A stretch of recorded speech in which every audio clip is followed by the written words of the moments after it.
이 차가 처음 출시됐을 때 시승을 하면서 이 차 정말 매력적이다, 뭐 몇 가지 아쉬운 점도 있었지만 정말 매력적인 차다 이렇게 생각을 했었는데, 그때 마음속으로 드는 또 하나의 생각이 있었습니다. 이 차의 하이브리드 버전은 과연 어떨까 하는 점 말이죠. 오늘의 주인공은 기아의 K8 하이브리드입니다.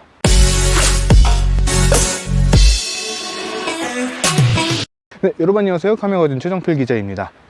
방금 말씀드린 것처럼 오늘의 주인공은 기아의 K8 하이브리드입니다. 저희가 지난 4월 달에 K8 3.5 가솔린 모델에 대한 시승기를 소개를 해드린 적이 있었죠. 해당 영상은 이 위쪽에서 확인을 하실 수가 있습니다.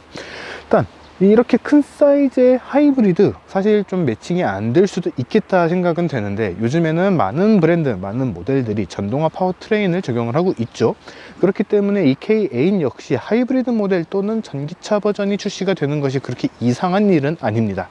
럭셔리 브랜드라고 할 수 있는 제네시스 역시 G80의 전기차 버전이 EGAT 공식 공개를 하기도 했으니까요. 그렇기 때문에 이 K8도 하이브리드가 상당히 궁금했는데, 과연 어떤 차이점이 있는지 하나씩 살펴볼까 합니다. 우선 좀 다행이라고 생각이 되는 거는, 지금 영상으로 보시는 분들께도 보일지 모르겠지만 지금 비가 오고 있어요.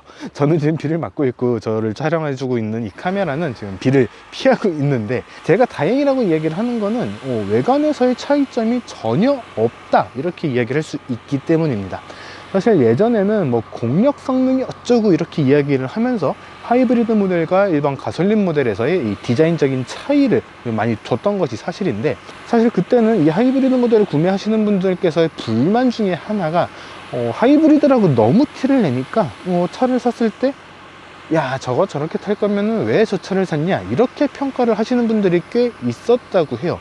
그런데 얼마 전부터는 이렇게 가솔린 버전과 하이브리드 버전에서 외관상에서의 차이를 주지 않으면서 동일한 디자인, 동일한 매력을 느낄 수 있게 된 것이 특징이다 이렇게 얘기를 할 수가 있습니다. 실제로 이 차에서 좀 차이가 있다라고 하는 부분은 하이브리드 전용 휠이 적용이 됐다는 것과 트렁크 쪽에 하이브리드 레터링이 적용이 됐다라는 점입니다. 그렇기 때문에 외관에서 봤을 때는 가솔린 모델과 전혀 차이가 없다. 그리고 얼마 전에 소개를 해드렸던 3.5 가솔린 모델과도 외관에서의 차이점은 찾아볼 수가 없다는 거죠. 그래도 이 차의 디자인을 봤을 때 좀 이야기를 하고 싶은 부분은 유출이 됐을 때부터 이야기가 굉장히 많았던 바로 그 컬러, 흰색이기 때문입니다. 사실 제가 느끼기에도 약간 좀 그런 느낌이 있기는 해요. 다른 색들은 실제로 봤을 때 조금 더 낫다 이런 생각이 들기는 했는데, 이 K8 하이브리드 흰색은 봐도 좀 잘 적용이 되지 않는 그런 디자인 아닌가 생각이 됩니다. 거기다가 이 아래쪽에 이렇게 마른 목걸로 들어간 주간 주행등이라든가 헤드라이트라든가 이런 부분들이 다 흰색으로 이렇게 불이 들어오고 있다 보니까 정말 구분이 되지 않아요. 그래서 멀리서 봤을 때는 저게 불을 킨 건지 뭔지 잘 구분이 되지 않는 약간 그런 단점이 있기는 한 것 같습니다. 근데 그거는 K8 하이브리드의 단점은 아닌 것 같고, 이 K8 흰색 모델의 단점이 아닌가 그렇게 생각이 돼요. 일단 외관에서는 이렇게 동일한 그런 디자인을 갖고 있기 때문에 실내에서의 어떤 차이점이 있는지, 그리고 직접 드라이빙을 할 때는 또 어떤 차이가 있는지, 이런 것들을 집중을 해서 볼 수 있도록 하겠습니다.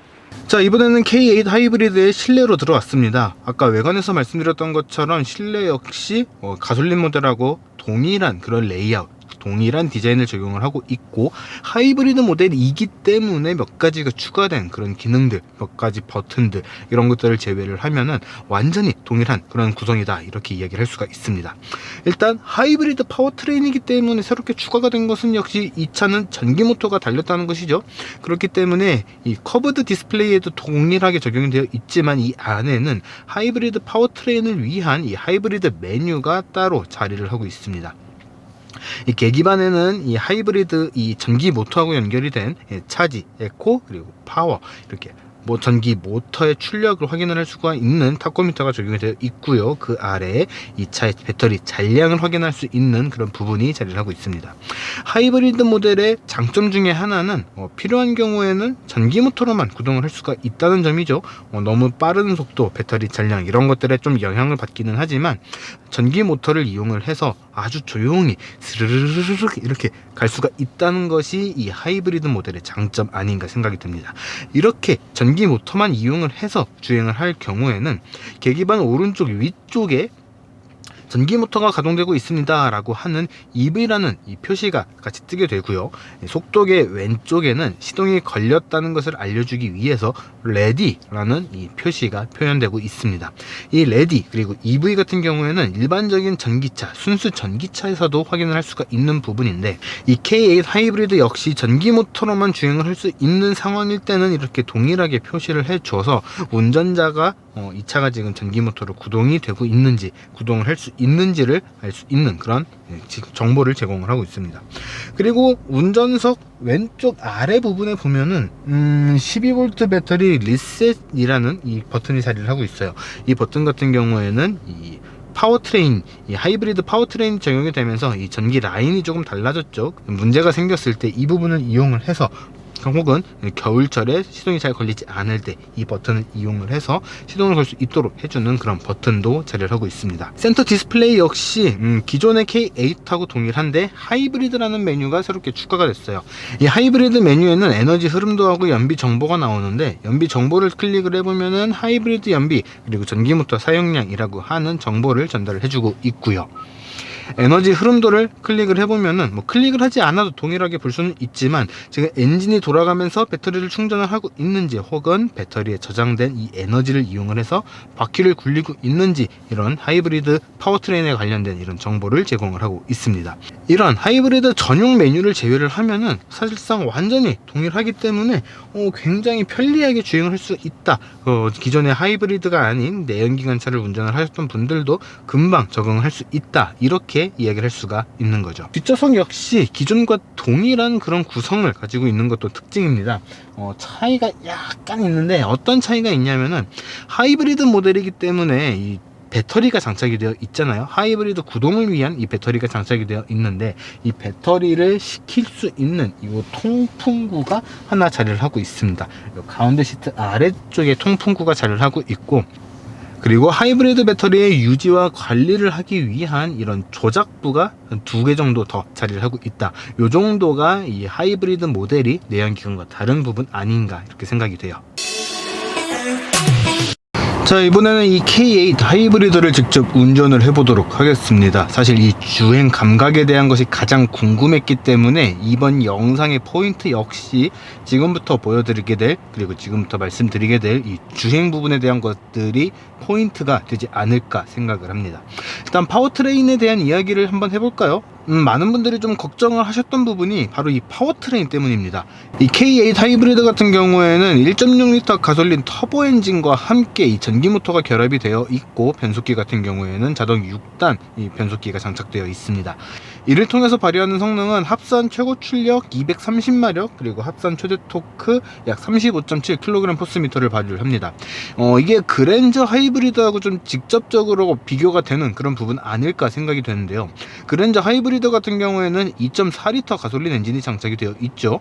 그런데 그럼에도 불구하고 이 출력과 토크는 이 K8 하이브리드보다 낮은 것이 사실입니다. 잠깐 비교를 위해서 말씀을 드리면은, 그랜저 하이브리드 같은 경우에는 합산 최고 출력이 약 한 200마력 정도 발휘를 하거든요. 그렇기 때문에 여러가지 출력 면에서 이 K8 하이브리드가 더 위에 있다, 이렇게 이야기를 할 수가 있는 거죠. 과연 진짜로 위에 있는지 한번 운전을 해보면서 말씀을 드릴 수 있도록 하겠습니다. 이렇게 수치로 이야기를 하는 것은 결국 제조사가 밝히는 그런 부분이기 때문에 실제로는 수치가 훨씬 낮게 나오는 것 아닌가, 이렇게 생각을 하실 수도 있고, 실제 주행을 하다 보면은 전혀 힘이 넉넉하지 않다, 이렇게 느껴지는 거 아닌가, 이렇게 생각을 하시는 분들도 분명 계실 것 같아요. 그런데 제가 이 차를 운전을 해보면서 느낀 것은 힘이 부족하다는 느낌은 전혀 들지 않는다는 겁니다. 사실 이 30마력이라는 최고 출력, 합산 최고 출력의 차이는 굉장히 큰 그런 수치라고 생각을 하거든요. 그럼에도 불구하고 이 K8 하이브리드는 주행을 하는 데 있어서 정지 상태에서 출발을 하는 때도 그렇고, 가속을 할 때도 그렇고, 출력의 부족은 전혀 느낄 수가 없다는 것이 좀 특징 아닌가, 이렇게 생각이 돼요. 경쟁사의 비슷한 급의 모델들에서는 좀 이제 다운사이징의 트렌드에 따라서 배기량이 상당히 낮은 그런 모델들이 몇 개가 있죠. 1.3L급 엔진을 장착하는 그런 모델들이 몇 종류 있는데, 그런 모델들을 운전을 하다 보면은 출력이나 이제 가속이나 이런 측면에 있어서는 힘을 충분히 내주지만 어느 정도 속도, 어느 정도 RPM을 넘어가면은 그때부터는 이 엔진에서 올라오는 이 진동과 소음 같은 것들이 조금씩은 있습니다. 이거는 일종의 배기량의 한계다, 이렇게 이야기를 할 수가 있는 그런 부분인데, 지금 이 K8 하이브리드 같은 경우에는 딱 그 지점에 이 전기 모터가 개입을 하면서 굉장히 매끄럽게 속도를 올려주고, 또 진동 같은 것들도 그렇게 심하게 올라오지 않는 그런 모습들을 보여줘요. 이게 하이브리드가 아니라 그냥 1.6L 가솔린 터보 엔진만 장착이 되어 있었으면은 그런 진동이나 떨림 같은 것들이 전해지는 그런 순간들이 분명 있었을 겁니다. 이 K8 하이브리드 같은 경우에는 굉장히 적절한 시점에 전기 모터가 개입을 해줘서 정지 상태에서 출발을 할 때도 그렇고요, 달리다가 다시 한번 속도를 한 단계 더 올려야겠다 이렇게 가속을 했을 때도 굉장히 부드럽게 속도를 올려주는 것이 인상적입니다.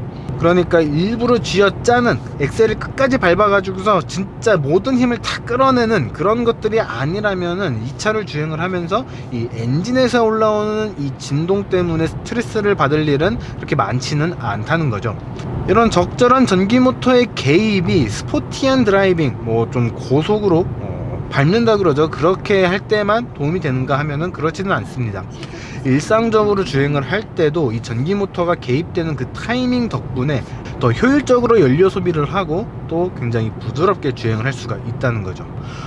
지금 촬영을 하면서 계속해서 시동을 걸어 놨었기 때문에 배터리가 좀 많이 줄어 있는 상태였지만, 배터리가 차는 속도도 굉장히 빠른 편에 해당을 하고요. 지금 그렇게 촬영을 하면서 계속 시동을 걸어 놨었음에도 불구하고 지금 표시되는 연비는 15.2km/L입니다.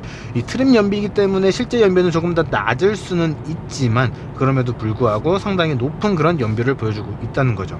여러가지 테스트를 위해서 굉장히 다양한 환경, 정체된 구간, 고속주행 이런 것들을 골고루 해봤지만, 그런 주행, 테스트 주행, 그리고 촬영을 위해서 계속해서 시동을 걸어놓은 결과가 평균 연비 15.2km/L라는 것은 정상적으로 운행을 했다면은 평균 연비 20km/L는 충분히 보여줄 수 있다라는 것 아닌가 생각이 돼요. 저는 이 전기 모터가 적절하게 개입하는 순간을 언제 느끼냐면은 주행 중에 다시 한번 가속을 할 때입니다. 지금 제가 시속 73km로 주행을 하고 있는데, 이때 엑셀을 밟아서 속도를 이렇게 시속 90 이상으로 좀 올려보면은 엔진의 RPM이 그렇게 많이 뛴다는 느낌이 들지 않아요. 엔진의 RPM, 엔진 회전수가 더 올라가긴 하지만 그 올라가면서 들리는 그 소리보다 이 속도가 더 빨리 붙는다는 거죠.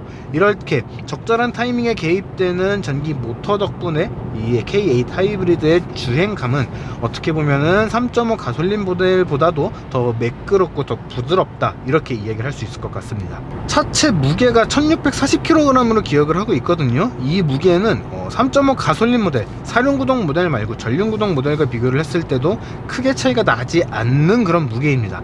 이런 무게, 비슷한 무게, 거기다가 조금 더 힘을 더해주는 전기 모터, 이런 구성 덕분에 이 차의 주행 감각은 정말 매끄럽고 부드럽다, 이렇게 이야기할 수 있는 거죠. 그래서 차선을 바꾸거나 코너를 돌 때도 굉장히 매끄럽게 돌아가는 그런 느낌이 인상적입니다. 사실 기존의 K8 가솔린 모델에서도 코너를 돌거나 할 때 불안감이 느껴진다거나 이런 느낌은 크지는 않았어요.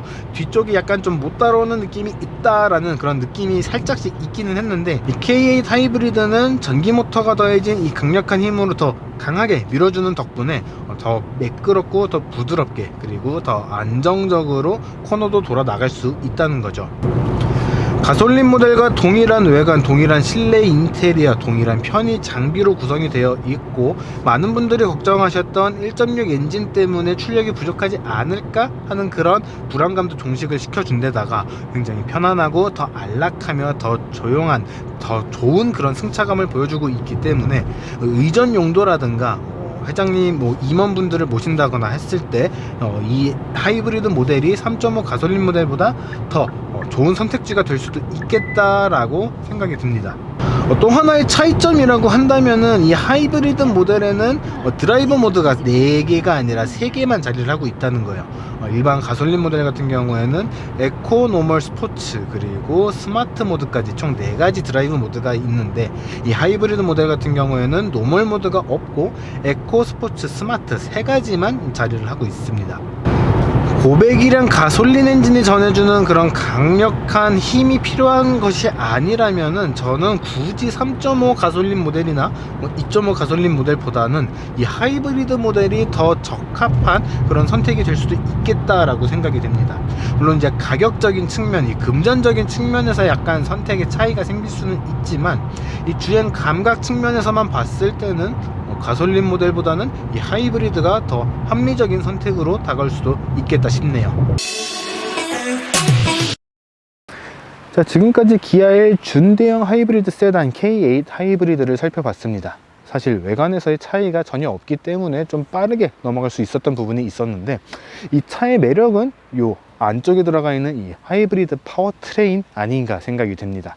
사실 처음에 걱정을 했던 거는 이만한 사이즈의 1.6L 아무리 하이브리드 파워트레인이라고는 하지만 좀 힘이 부족하지 않을까라는 고민이 있었는데, 직접 주행을 해본 결과 그런 걱정은 전혀 하지 않아도 되지 않을까 이렇게 생각이 됩니다. 가격대에 대한 이야기를 아직 안 했는데, 최하위 트림인 시그니처 화이트 트림 같은 경우에는 3,698만원, 거의 3,700만원에서 시작을 하고요. 지금 보고 계시는 이 시그니처 트림 같은 경우에는 4,298만원, 거의 4,300만원대에서 구매가 가능합니다. 여러가지 선택 품목을 이렇게 넣다 보면은 대체로 4,000만원 초반대에서 이 K8 하이브리드를 구매하게 되지 않을까 생각이 돼요. 사실 이렇게 큰 사이즈의 대형 세단임에도 불구하고 하이브리드 파워트레인도 적용이 됐고 4,000만원 초반대에서 구매가 가능하다는 것은 상당한 메리트가 아닌가 생각이 듭니다. 요즘에 자동차 시장의 흐름 자체가 전동화 파워트레인으로 넘어가고 있죠. 그렇기 때문에 언젠가는 다 전기차로 넘어가야 되지 않을까 생각이 됩니다. 처음에 말씀드렸던 것처럼 제네시스의 G80 역시 전기차 버전인 EG80가 출시될 예정이고, 앞으로 기아를 비롯한 여러 브랜드의 다양한 차종들이 다 전동화 파워트레인으로 넘어가게 될 텐데, 나는 그래도 이렇게 내연기관이 포함된 차를 갖고 싶다 라고 하시는 분들, 언젠가는 넘어가야겠지만 아직은 내연기관이 들어간 모델을 더 유지를 하고 싶다 하시는 분들께는 이 K8 하이브리드가 아주 좋은 선택지가 될 수 있지 않을까 생각이 듭니다. 자, 이번 영상은 여기까지고요. 지금까지 카메거진 최정필 기자였습니다. 구독과 좋아요, 알람 설정까지 꼭 부탁드릴게요.